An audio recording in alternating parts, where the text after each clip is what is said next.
Andhra hello జబా థరియాంధ్ర సెకే ప్రభువైన యేసుక్రీస్తు నామంలో మీ అందరికీ కూడా శుభాభివందనాలు తెలియజేస్తున్నాను.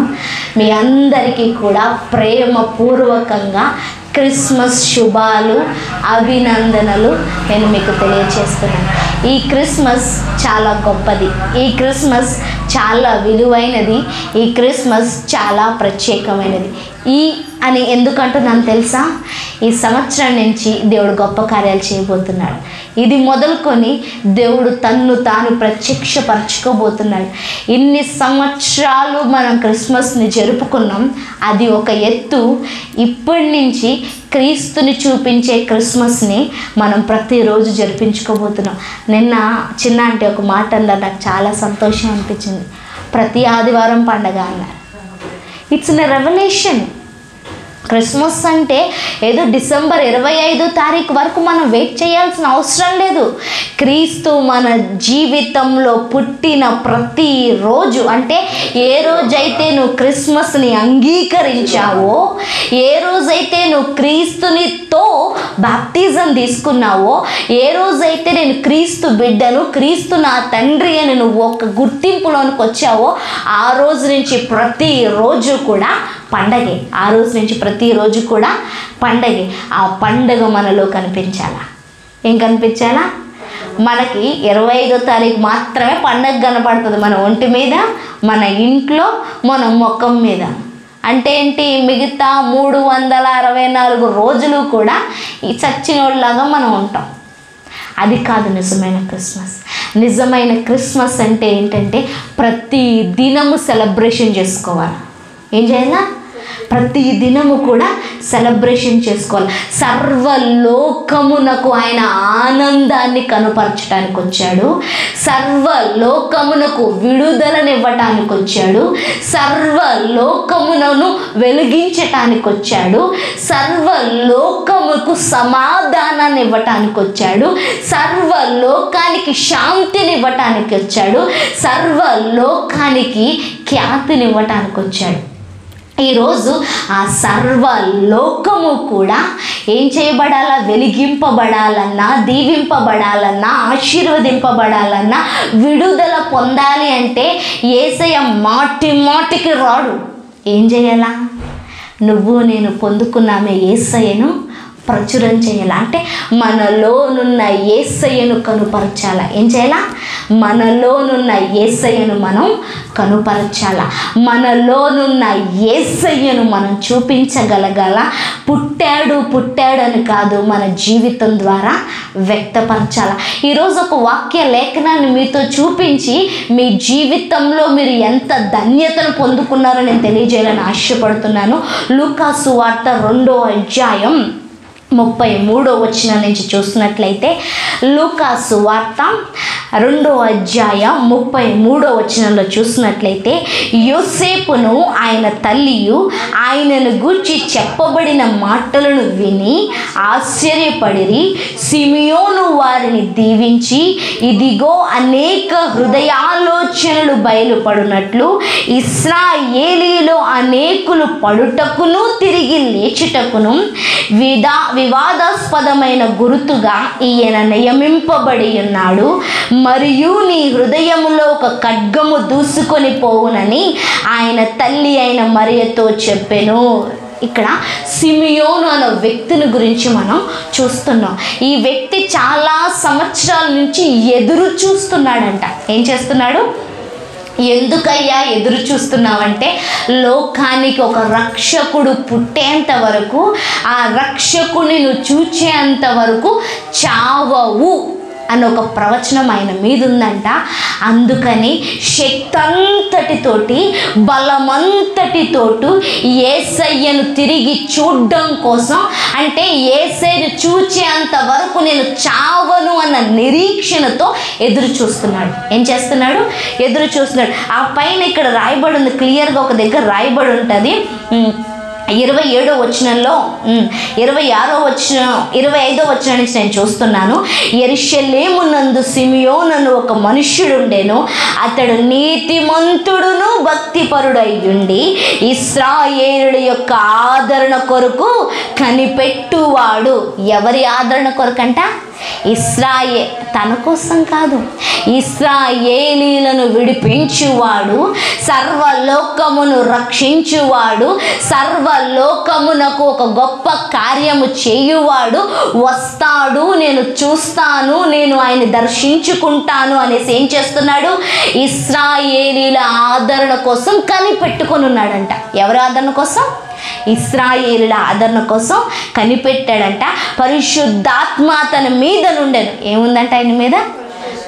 అందుకే నేను ప్రతి మాటలో పాట పాడేటప్పుడు కూడా పరిశుద్ధాత్మతో పాడండి అని చెప్తాను. నువ్వు వాయించే కాంగో కూడా పరిశుద్ధాత్మతో వాయించాల. మనం నిలబడి ఆరాధన చేస్తున్నప్పుడు పరిశుద్ధాత్మతో కలిసి ఆరాధన చేయగలగాల, ప్రార్థన చేసిన ఎందుకు అంటే ఈ పరిశుద్ధాత్మే తండ్రికి మనకి ఒక నిచ్చెన. ఈ పరిశుద్ధాత్మే ఆ సిమియోనును బ్రతికించేలాగున, దేవుడి కోసం ఎదురు చూచేలాగున, కనిపెట్టులాగున, ఇశ్రాయేలీలందరి ఆదరణ కోసం ఎదురు చూచేలాగున ఏం చేసింది? పరిశుద్ధాత్మ ప్రేరేపణ. అంటే ఆయనకి నీలాగా నాలాగా యవనస్తుడు కాదండి. ఆయన సంవత్సరాలు, ఎన్ని సంవత్సరాలు ఉన్నాయో అక్కడ రాయబడలేదు, కానీ అక్కడ ముసలివాడు అంటే ఎన్నో సంవత్సరాలుగా ఎదురు చూస్తున్నాడయ్యా.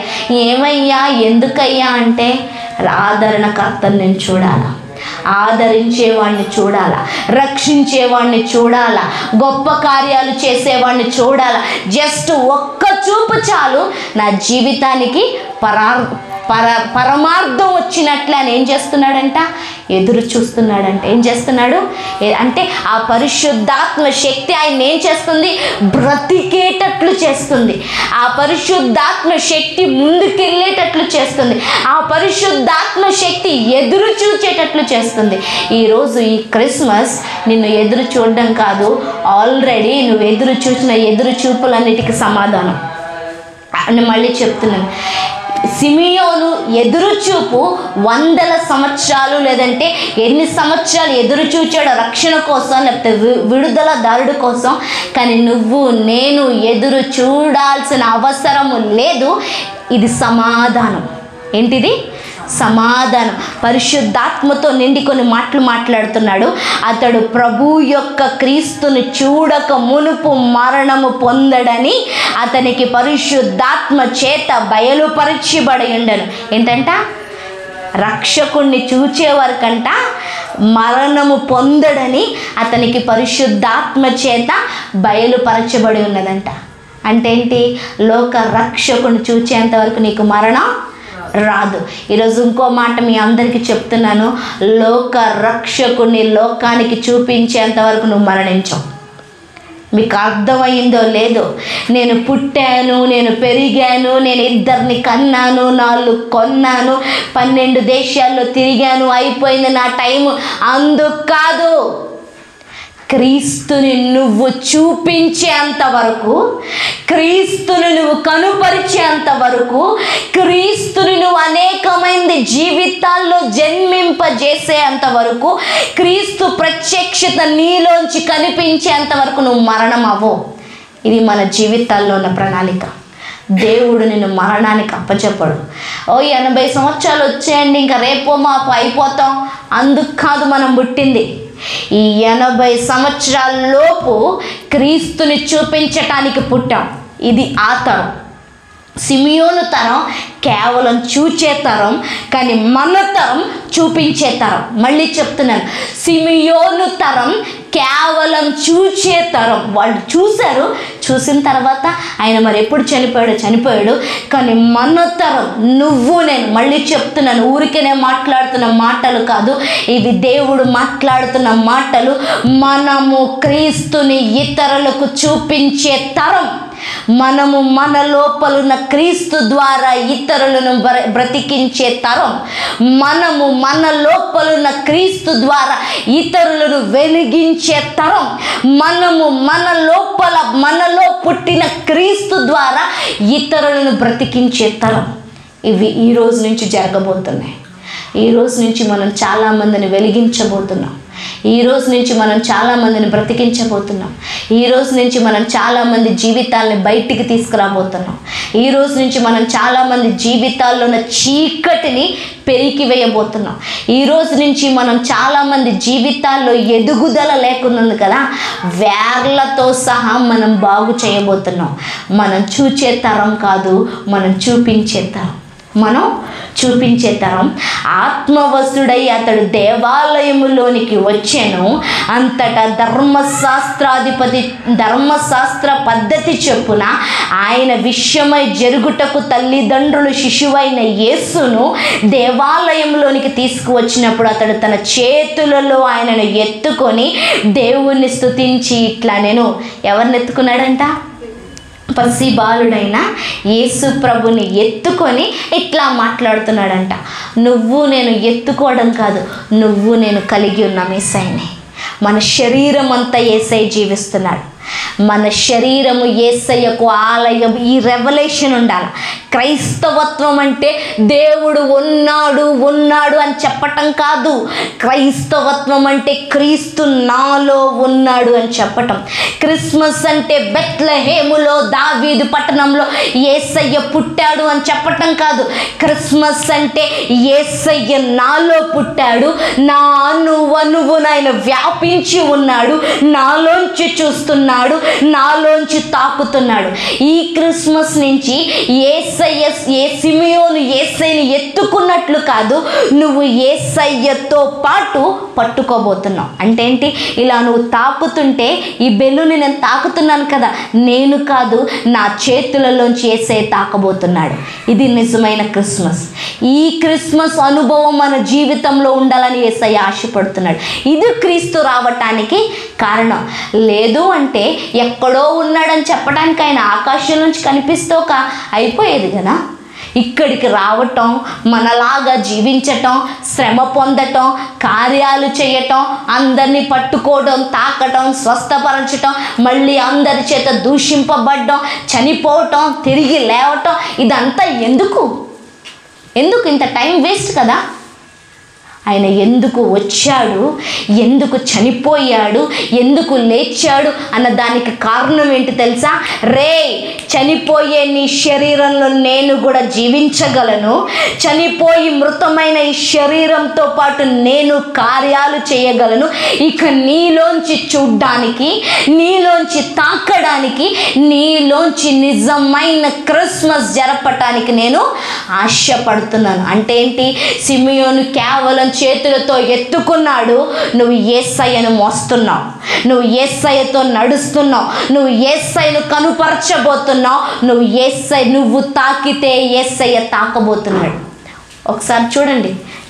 మీరందరూ చాలాసార్లు అమ్మ బాలేదమ్మా, ప్రార్థన చేయండి అమ్మా, చెయ్యండి అమ్మా అని అడుగుతారు, అవునా? చాలాసార్లు అట్లా నేను ప్రార్థన చేశాను. వెంటనే వాళ్ళకి స్వస్థత రావటం, బాగుపడడం చాలాసార్లు నేను గమనించాను. నేను చెప్పిన మాట కదా, చాలా సేవకులు, నేనన్న విషయం పక్కన పెట్టి సేవకులు చెయ్యేసి ప్రార్థన చేసినప్పుడు స్వస్థత కలుగుతుంది. చాలాసార్లు సాక్ష్యం విన్నాము, చూచాము, మన జీవితాల్లో కూడా ఇవి జరిగాయి. ఎందుకు? 2 కొమ్ములు ఏమైనా ఎక్స్ట్రా ఉన్నాయా? ఏదైనా వరం పెట్టుకొని వచ్చాము మేము? ఏమైనా వరం పెట్టుకొని? మా చేతులలో యేసయ్య చేతులు ఉన్నాయి. నేను ఎప్పుడు ఇది అనుకుంటాను, ఒకరి మీద చెయ్యి వేస్తుంటే, ప్రభువా ఇది నా చెయ్యి కాదు, యేసయ్య ఇది మీ చెయ్యి, ఇదే ప్రార్థన చేస్తాను. యేసయ్య ఇది నా చెయ్యి కాదు, మీ చెయ్యి. నీ చేతిలో ఏ బలం ఉందో, నీ చేతిలో ఏ మహిమ ఉందో, నీ చేతిలో ఏ వరం ఉందో, నీ చేతిలో ఏ జీవం ఉందో అది ఆ వ్యక్తిలోనికి ప్రవహించునుగాక అని నేను లోపల ప్రార్థన చేసుకుంటాను. ఇది నాకు మాత్రమే కాదు, సేవకులు మాత్రమే కాదు, ఈ వాక్యం వింటున్న నీ అందరికి కూడా ఇదే వర్తిస్తుంది. ఇది వర్తిస్తుంది. యేసయ్యను ఎత్తుకున్న సిమ్యోనికి ఏమైందో నాకు తెలియదు, కానీ యేసయ్య నాలో ఉన్నాడు అన్న ప్రత్యక్షతతో నువ్వు ఎవరిని తాకు, వారి జీవితాలు మార్చబడబోతున్నాయి, వారి జీవితాలు వెలగబోతున్నాయి, వారి జీవితాలు మహిమకరంగా మార్చబడబోతున్నాయి. ఇది నేను చెబుతున్న మాట కాదు, యేసయ్య పరిశుద్ధాత్మ తండ్రి చెబుతున్న మాటలు. పరిశుద్ధాత్మతో నింపబడి యేసయ్యను పసిబిడ్డను చేతిలో ఎత్తుకున్నాడు. ఈరోజు అదే పరిశుద్ధాత్మ రూపముతో మనలో నివసిస్తున్న దేవుని శక్తి చేత నువ్వేం చేయాలి, అనేక మందిని తాకాలి. అంటే ఎవరు తాకుతున్నట్టు? యేసయ్య తాకుతున్నాడు. నీ మైండ్లోకి వెళ్ళనివి మాటలు, నీ మనస్సులోనికి వెళ్ళనివి మాటలు ఏంటి? యేసయ్య నీలోంచి ప్రజలను తాకుతున్నాడు. ఇప్పుడు అంటున్న మాట, నాదా ఇప్పుడు నీ మాట చెప్పున సమాధానముతో నీ దాసుని పోనిచ్చుచున్నావు. ఇక్కడ ఆయన ఒక్కడి గురించే చెప్తున్నాడు, ఎందుకంటే ఆయన ఒక్కడికే ఆయన క్రీస్తు, రక్షకుడు, మెస్సయ్య అన్న రెవల్యూషన్ ఉంది. కానీ ఇప్పుడు ఈ మాట నువ్వు నేను ఏమని చెప్పాలి తెలుసా? ప్రభువా, నా చుట్టూ ఉన్న వారందరికీ సమాధానం, నేను వెళ్తున్న చోటంతా సమాధానం, నేను మాట్లాడుతున్న వారందరితో సమాధానం, నేను ప్రవహిస్తున్న అంటే నేను ప్రయాణం చేస్తున్న ఈ జీవితం, ఈ ఉద్యోగం, ఈ వ్యాపారం, నా స్టడీస్, నా కుటుంబం అంతట్లో కూడా ఈ సమాధానం ఎక్కడి నుంచో రాదు. యేసయ్యని ఎత్తుకున్నందుకు ఆయన సమాధానం అంటున్నాడు. మరి యేసయ్యను మోస్తున్నందుకు మనమేమనాలా? ఆయన ఒక్కడే సమాధానంతో వెళ్ళాడు. ఇక్కడి నుంచి మన అందరం అనేక మందిని సమాధానంతో పంపించబోతున్నాం. నీ దగ్గరికి చాలామంది సమాధానం లేక రాబోతున్నారు. రాసుకోండి, ఇవన్నీ కూడా జరగబోతున్నాయి, మనం వినబోతున్నాం. నీ దగ్గరికి చాలామంది కన్ఫ్యూజన్తో రాబోతున్నారు, సమాధానం లేక రాబోతున్నారు, భయముతో రాబోతున్నారు, దిగులుతో రాబోతున్నారు, ఆందోళనతో రాబోతున్నారు, ఇబ్బందులతో రాబోతున్నారు. వారందరినీ మనం సమాధానంతో పంపించబోతున్నాం. ఇక్కడ ఒక్క వ్యక్తికే సమాధానం కలిగింది, కానీ మనం వందల వేల మందికి సమాధానాన్ని ఇవ్వబోతున్నాం. మనం వందల వేల మందికి సమాధానాన్ని ఇవ్వబోతున్నాం. అన్యజనులకు నిన్ను బయలుపరచుటకు వెలుగుగా, నీ ప్రజలైన ఇశ్రాయేలుకు మహిమగాను, నీవు సకల ప్రజల ఎదుట సిద్ధపరిచిన నీ రక్షణ నేను కనులారా చూచితిని. అన్యజనుల కంట ఆయన్ని బయలుపరచటానికి వెలుగుగా, ఎవరికంట? అన్యజనులకు. ఈరోజు అన్యజనులకు మనం వెలుగునివ్వబోతున్నాం, అన్యజనులకు మనం అప్పులు ఇవ్వబోతున్నాం, అన్యజనులకు మనము ఆశీర్వాదాన్ని ఇవ్వబోతున్నాం, అన్యజనులకు మనము ఘనతను కనుపరచబోతున్నాం, అన్యజనులకు మనం రక్షణ ఇవ్వబోతున్నాం, అన్యజనులకు మనం జీవితాన్ని ఇవ్వబోతున్నాం, అన్యజనులకు మనం దేవుణ్ణి పంచబోతున్నాం. అక్కడ అదే రాయబడి, యేసుక్రీస్తు కలిగి ఉన్నాము అంటే దానికి గల కారణం ఏంటంటే సమస్త పరలోకాన్ని కలిగి ఉన్నామని అర్థం అండి. యేసయ్య ఎక్కడుంటే అక్కడే పరలోకం. ఇప్పుడు యేసయ్య ఎక్కడున్నాడు?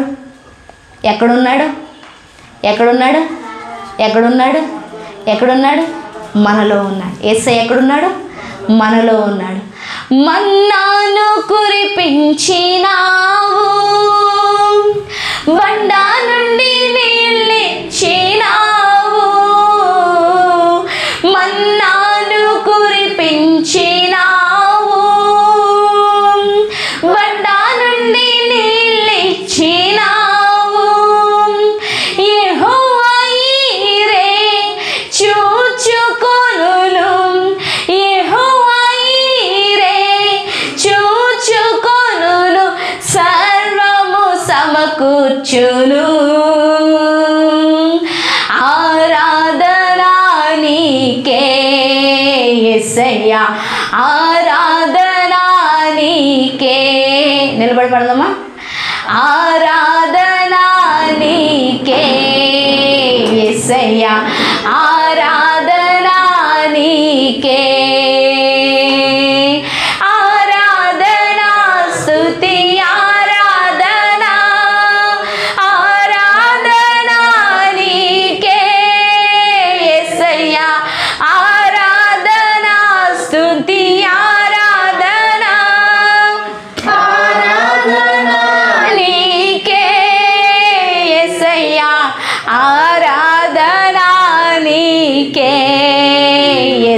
యేసయ్యా ఆరాధన నీకే. వ్యాధులను తొలగించినావు, మృతులను మరి లేపినావు. వ్యాధులను తొలగించినావు, మృతులను మరి లేపినావు. యెహోవా రాఫా స్వస్థపరచును, యెహోవా రాఫా స్వస్థపరచును, నన్ను స్వస్థపరచును. ఆరాధన నీకే యేసయ్యా ఆరాధన నీకే. ఆరాధన నీకే యేసయ్యా ఆరాధన నీకే. ఆరాధన స్తుతి ఆరాధన ఆరాధన నీకే. ఆరాధన స్తుతి ఆరాధన ఆరాధన నీకే యేసయ్యా ఆరాధన నీకే. యేసయ్యా ఆరాధన నీకే. ఆయన మహిమ ఘనతకు అర్హుడైన దేవుడంట. ఆ మహిమ ఘనత కలిగిన దేవుడు మన ఇంట్లోకి వస్తే ఏం జరుగుతుంది? ఎగ్జాంపుల్ చెప్తాను. అదేంటి, పేతురు గారి అత్తగారి ఇంటికి వెళ్ళాడంట పాపం యేసయ్య. అయితే ఆ అత్త జ్వరంతో నింపబడి ఉందంట. పర్లేదు, నించోనే వినండి, దేవునికి స్తోత్రం. ఆ అత్త జ్వరంతో పడుకుని ఉందంట. యేసయ్య ఇంట్లోకి వెళ్ళాడంట. అయితే అప్పుడు పేతురు అంటున్నాడంట, అయ్యా నువ్వు మా ఇంట్లోకి వచ్చి అప్పటికి ఇల్లు మొత్తం నిండిపోయింది జనంతో. యేసయ్య ఎక్కడుంటే అక్కడ ఎవరున్నారు? జనం ఉన్నారు. యేసయ్య ఎక్కడుంటే అక్కడ రోగంతో ఉన్న వాళ్ళు ఉన్నారు. యేసయ్య ఎక్కడుంటే అక్కడ ఆహారం పెడతారు అని ఆకలితో ఉన్న వాళ్ళు ఉన్నారు. యేసయ్య ఎక్కడుంటే అక్కడ దయ్యం పట్టినోళ్ళు విడుదల కోసం ఉన్నారనమాట. అంతే అప్పుడు పేతురు అంటున్నాడంట, అయ్యా అయ్యా నువ్వు వచ్చావు, జనమంతా ఊర్లో ఉన్న వాళ్ళందరూ మన ఇల్లు మొత్తం నింపబడింది, వాకిలు మొత్తం నింపబడింది, రోడ్డు మొత్తం నింపబడింది, వీధి మొత్తం నింపబడింది, మా అత్త మాత్రం పడుకొని ఉందయ్యా అనేసి అంటే యేసయ్య పెద్ద ఏం మాట్లాడలే, చెయ్యి పట్టుకొని ఇట్లా లేపాడంట. జ్వరం ఆమెని విడిచిపోయిందంట. ఈరోజు అదే యేసయ్య మనలో ఉన్నాడు. ఈరోజు అదే యేసయ్య ఉన్నాడు. క్రిస్మస్ అంటే పట్టుకోవటం, క్రిస్మస్ అంటే విడిపించటం, క్రిస్మస్ అంటే ఇవ్వటం. యేసయ్య ఎప్పుడు ఇచ్చేవాడిగా ఉన్నాడు. యేసయ్య ఎవరైనా రోగంతో పడుకుంటే ఆయన ఇష్టపడలేదు, ఆయన ఊరుకోలేదు, వారిని లేవనెత్తాడు. నేను మళ్ళీ చెప్తున్నాను, నిజమైన క్రిస్మస్కు అర్థం లేవనెత్తుట. ఏంటి? లేవనెత్తుట. ఈరోజు నువ్వు లేవనెత్తబడతావన్న ఒక్క విషయాన్ని నేను చెప్పట్లేదు.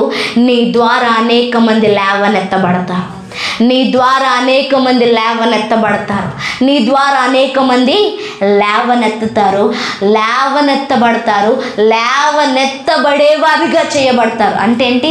వాళ్ళు కూడా అనేక మందిని లేవనెత్తుతారు. అలాంటి కార్యాలు జరగబోతున్నాయి, అలాంటి కార్యాలు జరగబోతున్నాయి. నువ్వు ఒక వెలుగు అవ్వకపోతున్నావు. ఏం చేయబోతున్నావు? వెలుగు అవ్వబోతున్నావు. ఎప్పుడు లైట్కి ఒక గొప్పతనం ఉంటుంది, వెలుగుకి ఒక గొప్పతనం ఉంటుంది, వెలుగుకి అధికారం ఉంటుంది. వెలుగు పాపం జరుగుతున్న దగ్గర, చీకటి జరుగుతున్న దగ్గర, తప్పు జరుగుతున్న దగ్గర వెలుగు ఉండదు, వెలుగుండదు.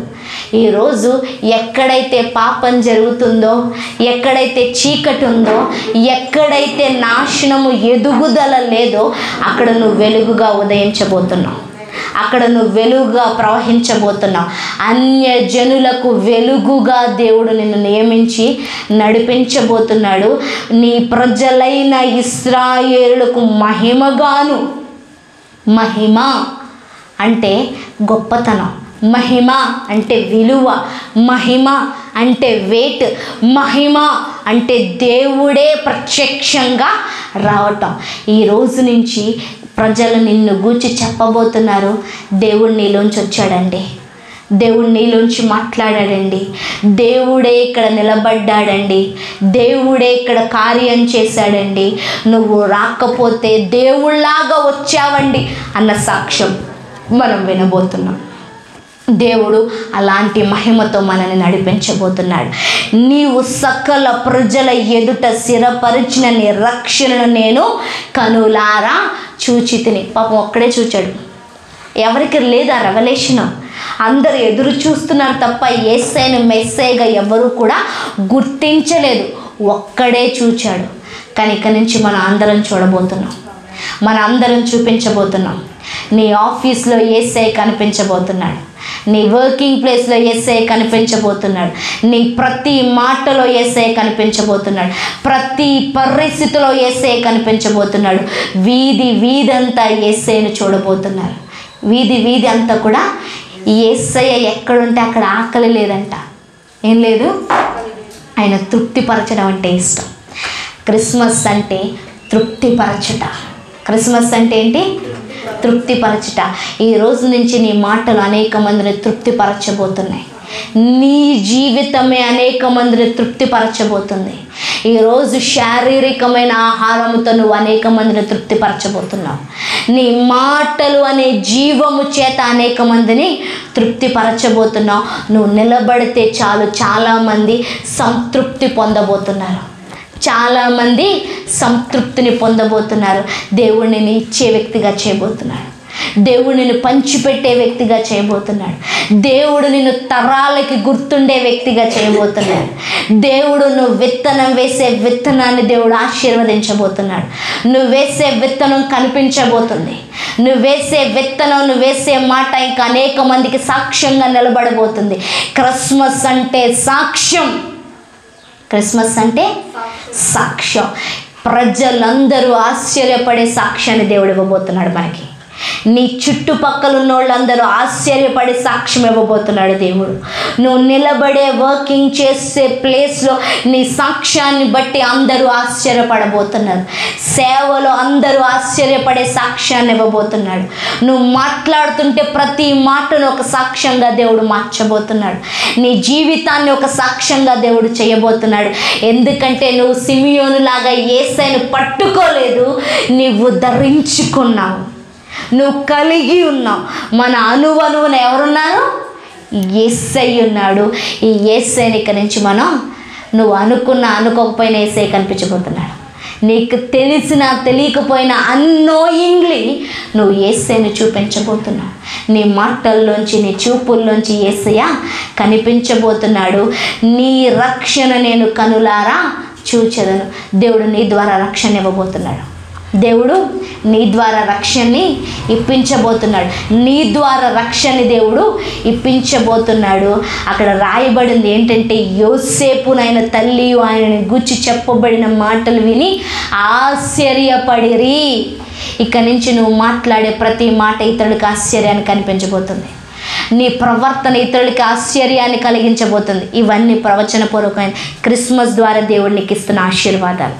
దేవుడా, ఏంటక్క జీవితం అంతా డల్గా ఉంది, ఏం చేస్తున్నా కానీ విజయం రావట్లేదు, అంతా ఫెయిల్యూర్గా ఉంది, ఏ పని జరగట్లేదు, ఎదుగుదల లేదు, ఎక్కడున్న జీవితం అక్కడే కనిపిస్తుంది, మీరేంటక్క మా జీవితంలోంచి ఆశ్చర్యం కనిపిస్తుందని అంటున్నారు.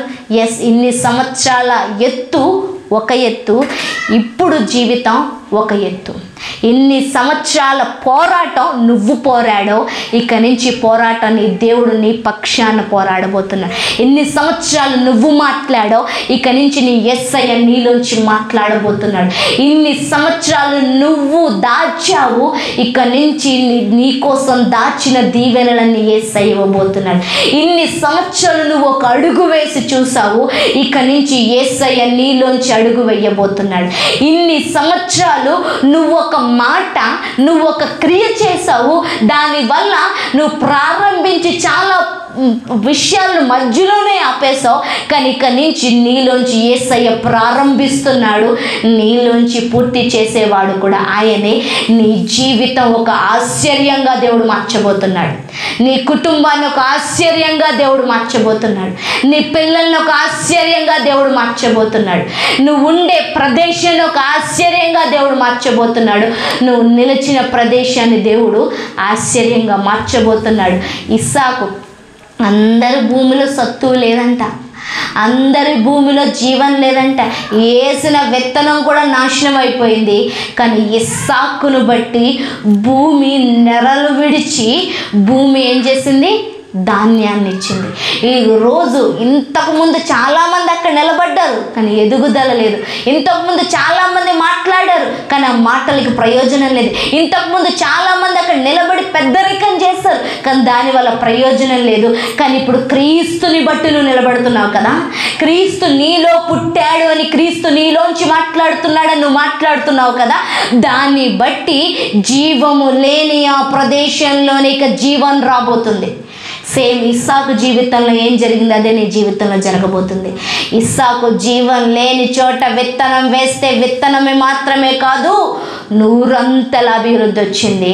ఈరోజు నాశనం అయిపోయిన చోట, పడిపోయిన చోట, చీకటి ఉన్న చోట, అదేంటి పాపం ఉన్న చోట, ఏ ప్రయోజనం లేని చోట దేవుడు నిన్ను నిలబెట్టబోతున్నాడు.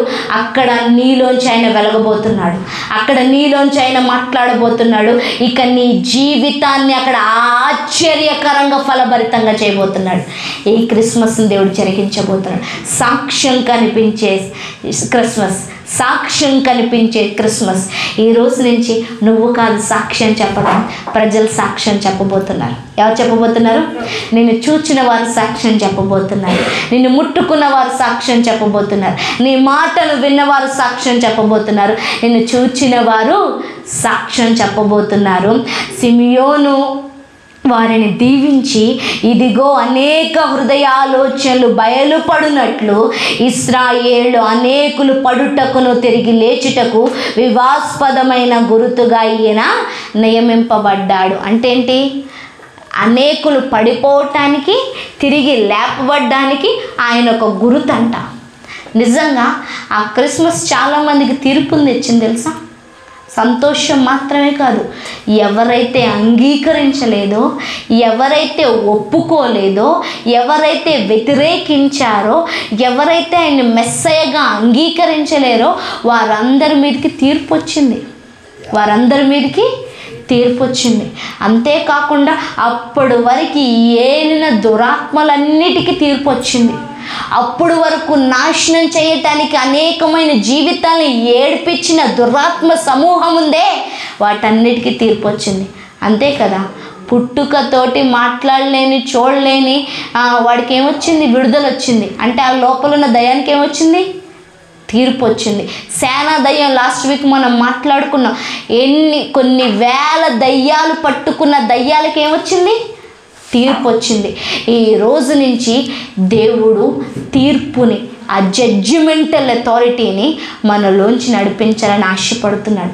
మళ్ళీ చెప్తున్నాను, జాగ్రత్తగా మనం క్రిస్మస్ని కనుపరచకపోతే, జాగ్రత్తగా మన క్రిస్మస్ని చూపించకపోతే, మనము వెలుగుని ఇవ్వకపోతే, మనము జీవితాలను నడిపించకపోతే మన మీదకి మనమే తీర్పుని తెచ్చుకుంటాం. ఏం తెచ్చుకుంటాం? ఈరోజు ఒక్కటే అంటున్నాడు యేసయ్య, అనేక మంది పడుటకును తిరిగి లేచుటకు వివాస్పదమైన గురుతుగా ఆయన నియమింపబడ్డాడు. ఈరోజు నుంచి అనేక మంది నువ్వు లేకపోతున్నావు. ఈరోజు నుంచి అనేక మంది నువ్వు నిలబెట్టబోతున్నావు. ఏం చేస్తున్నాం మనం? నిలబెట్టబోతున్నాం. నీ ద్వారా సాతాను శక్తులన్నీ పడిపోబోతున్నాయి.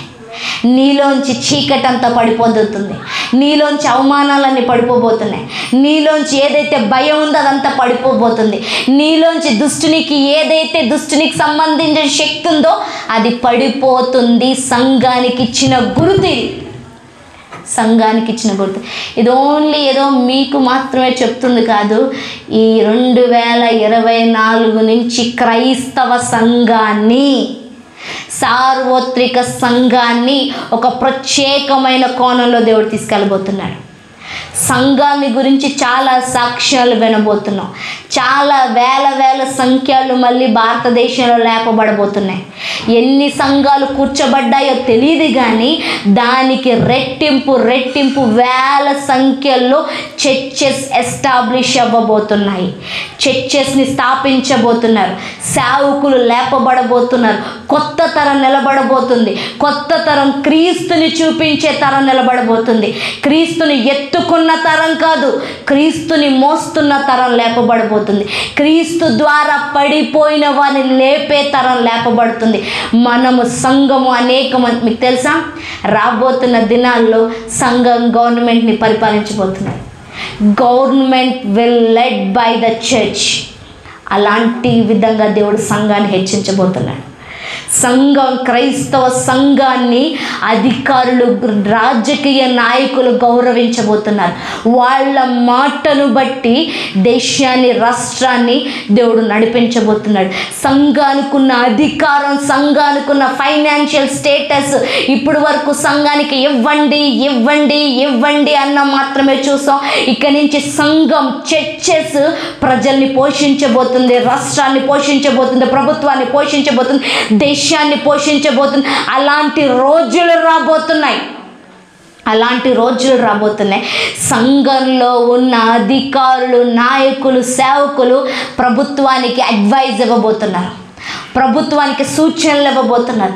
ప్రభుత్వ రాజకీయ నాయకులకి ఇట్లా చెయ్యండి, ఇది ఇంప్లిమెంట్ చేయండి అంటే అడ్వైజర్స్గా దేవుడు సంఘాన్ని వాడుకోబోతున్నాడు. డానియేలు, నెహెమ్యా, ఎజ్రా వీళ్ళందరూ ప్యాలెస్లో నిలబడి రాజుగారికి గిన్నెను అందించారు, రాజుగారికి అడ్వైజులు ఇచ్చారు. మళ్ళీ అదే రోజులు రాబోతున్నాయి. అదే క్రిస్మస్. ఎందుకు జరుగుతున్నాయి ఇవన్నీ, ఎందుకు చెప్తున్నా తెలుసా? ఆ డానియేల్గా నువ్వు ఉండు, ఆ నెహెమ్యాగా నువ్వు ఉండు, ఆ ఎజ్రాగా నువ్వు ఉండు అని చెప్పటానికి దేవుడు మాట్లాడుతున్నాడు. నిన్ను కాకపోతే దేవుడు ఎవరినైనా వాడుకుంటాడు, కానీ దీవెన్ని మనమే పోగొట్టుకుంటాం, తీర్పుని మనమే తెచ్చుకుంటున్నాం. అలా కాకుండా ఈరోజు పడిపోయిన పునాదులను తిరిగి లేపే వ్యక్తిగా దేవుడు నన్ను వాడుకోబోతున్నాడు. పడిపోయిన వాడిని తిరిగి లేవనెత్తే వ్యక్తిగా దేవుడు నన్ను వాడుకోబోతున్నాడు. మనము ఒక్కరిని నిలబెట్టాలే తప్ప మన ద్వారా ఒకళ్ళు పడిపోకూడదు. ఇంకో విషయం చెప్తున్నాను, ఇన్ని సంవత్సరాలు ఆత్మీయంగా నువ్వు పడిపోతూ లెగుస్తూ ఉన్నావేమో, కానీ ఇక్కడి నుంచి దేవుడు నిన్ను పడనివ్వడు. ఈ క్రిస్మస్ దీవెనే అది. ఈ క్రిస్మస్ దీవెన ఏంటంటే, ఇక నుంచి దేవుడు నిన్ను పడిపోనివ్వకుండా నడిపించబోతున్నాడు. ఇక నుంచి దేవుడు నువ్వు అనేక మందిని నిలబెట్టే వ్యక్తిగా దేవుడు నడిపించబోతున్నాడు. ఇక నుంచి నువ్వు అనేక మందికి ఆశీర్వాదకరంగా ఉండేటట్లు దేవుడు నడిపించబోతున్నాడు. You will be an example, you will be in a testimony, you will be in a witness, you will be a honorable person, you will be an established person. స్థిరపరచబడిన వ్యక్తిగా, గుర్తింపు కలిగిన వ్యక్తిగా, సాక్షిగా, మహిమ కలిగిన వ్యక్తిగా దేవుడు ఈ క్రిస్మస్ నుంచి నడిపించబోతున్నాడు. ఇది నీ కోసమే కాదు, నిజమైన క్రిస్మస్ ఇవ్వటం ఈ రోజు నుంచి నీలోంచి క్రీస్తుని ఇవ్వబోతున్నావు. నువ్వు నీలోంచి క్రీస్తుని పంచబోతున్నావు. ఒక్కటే ప్రార్థన చేస్తున్నాను మీ అందరి గురించి. నేను పడుకున్న ముందైనా లేచిన తర్వాత అయినా మీ అందరి గురించి ఒక్కటే ప్రార్థన చేస్తున్నాను. ప్రభువా, వీళ్ళలోంచి క్రీస్తు కనిపించాలా, వీళ్ళలోంచి క్రీస్తు మాటలు వినిపించాలా. ఇక నుంచి నువ్వు ఒప్పుకోకపోయినా, అగైన్ రిపీట్, నువ్వు ఒప్పుకోకపోయినా, నీకు ఇష్టం ఉన్నా లేకపోయినా నీలోంచి యేసు కనిపించబోతున్నాడు. నీలోంచి యేసు మాటలే వినిపించబోతున్నాయి. నీలోంచి యేసు క్రియలు మాత్రమే కనుపరచబోతున్నాయి. అలా దేవుడు ఆల్రెడీ పరిశుద్ధాత్మతో మిమ్మల్ని ముద్రేసేసుకున్నాడు. You are sealed, you are stamped అంటాం కదా. This property belongs to that అట్లాగా మీ అందరిని గురించి దేవుడు ఒక్కటే మాట మాట్లాడుతున్నాడు, యూ బిలాంగ్స్ టు మీ. నీకు ఘనత రావాలన్నా నా వల్లే. ఇక నుంచి నిన్ను ఘనపరిచేవాడిని నేనే, నిన్ను హెచ్చించేవాడిని నేనే, నిన్ను దీవించేవాడిని నేనే. నీలోంచి నన్ను నేను ఎలా చూపించుకోవాలో నాకు తెలుసు, నిన్ను ఎలా వాడుకోవాలో కూడా నాకు తెలుసు. నువ్వు ఒప్పుకున్నా ఒప్పుకోకపోయినా కానీ దేవుడు నిన్ను వాడుకోబోతున్నాడు, నిన్ను వాడుకోబోతున్నాడు. ప్రార్థన చేసుకున్నాం. దేవా నీకు స్తోత్రము, సర్వశక్తిమంతుడా నీకు వందనాలు. ఈ క్రిస్మస్ ప్రత్యేకమైనదంటూ మీరు మాట్లాడారు. అబ్రహామును సూచించి మాట్లాడావు తండ్రి. అబ్రహాము తరాలకు ఆశీర్వాదకరంగా ఉన్నాడు. అబ్రహాము క్రీస్తు రాకడకు తండ్రి తన గర్భాన్ని ఇచ్చాడు తండ్రి. అలాగున తండ్రి వీరందరూ కూడా అబ్రహాములాగా నీ మార్గమును సిద్ధపరచుదురుగాక. అయ్యా, నిజమైన క్రిస్మస్ అంటే సాక్ష్యం అన్నావు తండ్రి. ఇక నుంచి వీరు సాక్షులుగా ఉందురుగాక. నిజమైన క్రిస్మస్ అంటే తండ్రి ఇచ్చుట అన్నావు తండ్రి. ఇక నుంచి వారు క్రీస్తుని పంచేవారిగా ఉందురుగాక. నిజమైన క్రిస్మస్ అంటే మహిమ కనుపరుచుట అన్నావు తండ్రి. ఇక నుంచి నీ మహిమ వీరిలోంచి బయలుపడునుగాక. అయ్యా, నిజమైన క్రిస్మస్ అంటే సమాధానం అన్నావు తండ్రి. వీరి జీవితాల్లో మాత్రమే కాదు, ఇక నుంచి వీరి జీవితాలలోంచి అనేక మంది జీవితాల్లోనికి సమాధానము ప్రవహించునుగాక తండ్రి. అయ్యా, క్రిస్మస్ అంటే తండ్రి అయ్యా లోకానికి వెలుగన్నావు తండ్రి.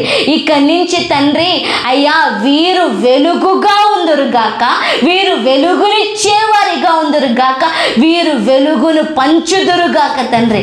అలాగున వీరందరి మీదకి ఆ బ్లెస్సింగ్స్ని తీసుకొస్తున్నాను, ఆ కృపను తీసుకొస్తున్నాను, ఆ మహిమను తీసుకొస్తున్నాను తండ్రి. అయ్యా, విత్తబడిన వాక్యము అయ్యా వీరి హృదయాల్లోంచి ఫలించునుగాక. అయ్యా, మరి శరీరములు అలసిపోయి ఉన్నప్పటికీ, శరీరము విననప్పటికీ తండ్రి అయ్యా వీరి ఆత్మలోంచి వాక్యం ఇక అయ్యా అభివృద్ధి పరచబడునుగాక అంటూ ప్రార్థన చేస్తున్నాను. అయ్యా, సిమియోను తండ్రి నిన్ను చూచు వరకు తండ్రి అయ్యా ఇదిగో మరణం పొందడన ప్రవచనం నిలబడింది తండ్రి. కానీ ఈరోజు మీరు మాతో అన్నారు, నన్ను చూపించువంత వరకు నువ్వు మరణించవని తండ్రి. అలాగున నిన్ను చూపించు వరకు వీరు మరణము రాదు అంటూ ప్రవచిస్తున్నాను తండ్రి. నీ దీవెనలు, నీ సూచనలు, నీ కృప వీరందరిపైన విడుదల చేస్తూ నజరేయుడైన యేసుక్రీస్తు నామంలో ప్రార్థిస్తూ మిమ్మల్ని మహిమపరుస్తూ వీరిని దీవిస్తున్నాను తండ్రి. మన తండ్రి అయిన దేవుని ప్రేమ, కుమారుడైన యేసుక్రీస్తు కృప, పరిశుద్ధాత్మిక అన్యోన్య సహవాసం ఇక్కడ కూడిన బిడ్డలకును అయ్యేది కుటుంబాలకును నాకును ఈ కాలనీ అంతటికి యేసుక్రీస్తు నామంలో ఉండునుగాక, సదాకాలం ఉండునుగాక. ఆమేన్, ఆమేన్, ఆమేన్.